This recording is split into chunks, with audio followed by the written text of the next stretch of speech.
I'm Nicholas Christoph in Angola. Jose Chivango has just died in front of his mother and grandmother.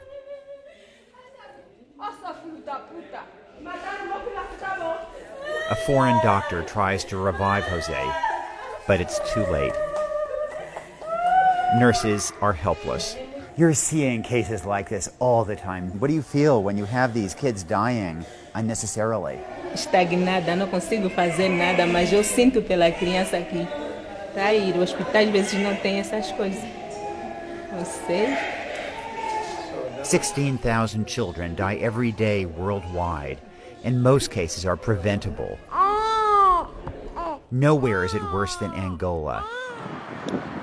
This is the deadliest country in the world for kids, and yet the government has just cut the health budget by 30%. At a sunset dance party in the capital, Luanda, you'd never know there's a health crisis here. And that's a crazy part. This country is actually filthy rich, flush with oil and diamonds. There's so much money here that a one-bedroom apartment downtown can cost $12,000 a month. The real problem is it's just spectacularly corrupt. Officials here spend $50 million a year on luxury cars alone. Judges here get Jaguars to drive, as kids perish at the highest rate in the world. Just 30 minutes from the presidential mansion. This road leads to a hospital serving 500,000 people. Like many hospitals I visited, it's impeccably clean and modern. The only thing missing? Doctors. There are 5 mothers here with urgent cases of children who are very sick.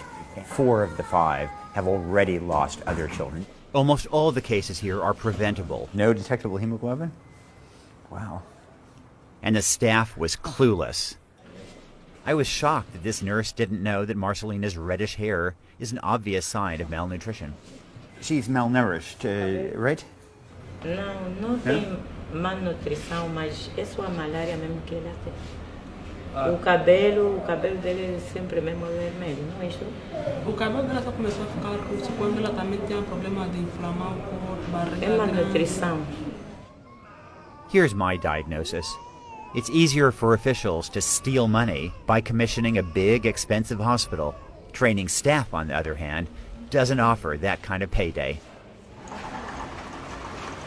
President Jose dos Santos has ruled for 36 years through a brutal civil war that ended in 2002. He's used the country's oil wealth to enrich his cronies as kids die. But I know the president cares about at least one child. After all, he turned his daughter, Isabel, into Africa's youngest billionaire. Both of them ignored my interview requests.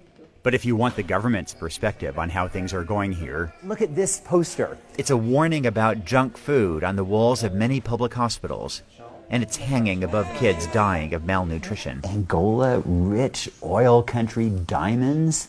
How can this be? The government won't spend the money to make it change. Stephen Foster is an American missionary surgeon who has worked for 37 years in Angola. He runs a hospital for the poor overlooking the city of Lubango in southwest Angola. And it was sticking out of the leg? Yeah, broke right through. The suffering is biblical. Complications of severe malnutrition left this 10-year-old with a bone infection and his femur broken and protruding through the skin. Nobody took an x-ray for another year. Dr. Foster saved his life and leg. You don't need to make any new discoveries to prevent typhoid fever. You don't need to make any discoveries to provide better nutrition to children. The reality is that these kids in the hospitals are the lucky ones. 50% of Angolans don't have access to health care at all. So what I've been seeing in the last few days, kids dying of malaria, of severe acute malnutrition, that is the better half of Angolan health care. You've seen the best. That's what's happening as the best. Yes, exactly. Boy. If you dropped in here in a time capsule back in 1750, it's the kind of medicine that you can get 10 kilometers down the road here. So this is what it's like to drive back in time. It takes 8 hours down barely passable roads to get to a series of villages near Melange, east of the capital. No schools, no clean water. The only clinic in the region has been sealed shut for at least a year. I couldn't imagine suffering worse than what I'd seen in the hospitals. Then I met Delfina Fernandez. The hardest thing for any parent is to lose a child, and you've lost 10 children. Whose fault is that? Não estava lá médico, enfermeiro não estava. Tem que tirar medicamento desse de raiz, não aguenta. Delfina is blind in one eye and suffers from rotting teeth that cause agonizing pain every waking moment. She doesn't even know that Angola is rich. The only petroleum in her world is the gasoline that she uses to rinse her mouth to numb her toothache. Do you know whether Angola has a lot of oil and gas? Aquele só tem que comprar para meter aqui dentro, para matar só aquele bicho que está lá. Meter na lockdown, para meter só aqui. Petróleo? É.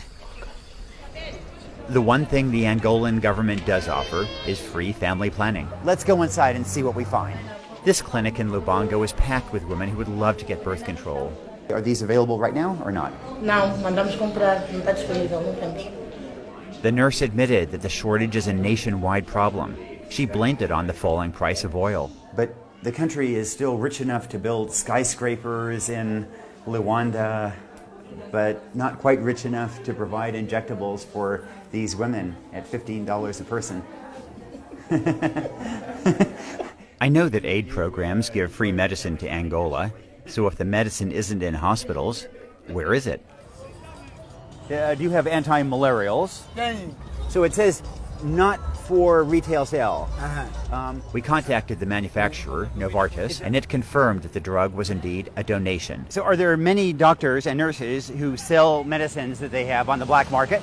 Sim, eles tiram. Vem nos vender nós porque aquela é coisa que mais é dinheiro. Que eles é dinheiro. What is happening in Angola is beyond belief, and it happens in broad daylight. Rafael Marques de Moraes is a courageous journalist who's been jailed for exposing government corruption. Corruption is the greatest endemic problem this country has. Because they steal everything, you know. They steal everything. Doing anything right has become the wrong thing to do. If Angola had 10 whistleblowers like Rafael, there'd be a lot of lives saved. But the Angolan government has prosecuted Rafael as a criminal. The United States and European Union should support him more publicly. The president's private house, here you don't feel. The U.S.-Angola relationship is a love fest, which makes us complicit. Our assistance just lets wealthy Angolans off the hook as we subsidize their lavish lifestyles. Instead of giving money, we should be demanding accountability. And let's not forget about Western oil companies that occupy these towers.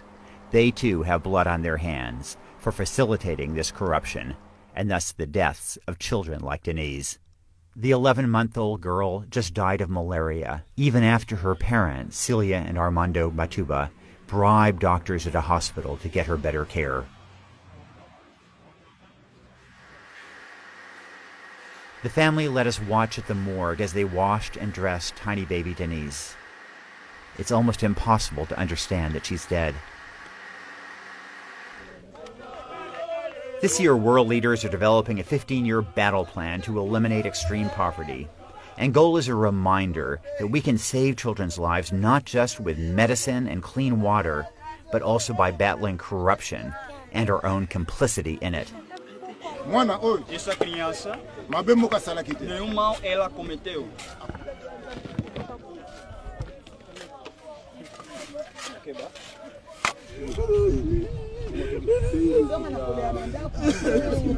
As the ceremony ended, I realized that 3 other little children were being buried right nearby. The expanse of child graves is a reminder that 6 million kids die every year globally.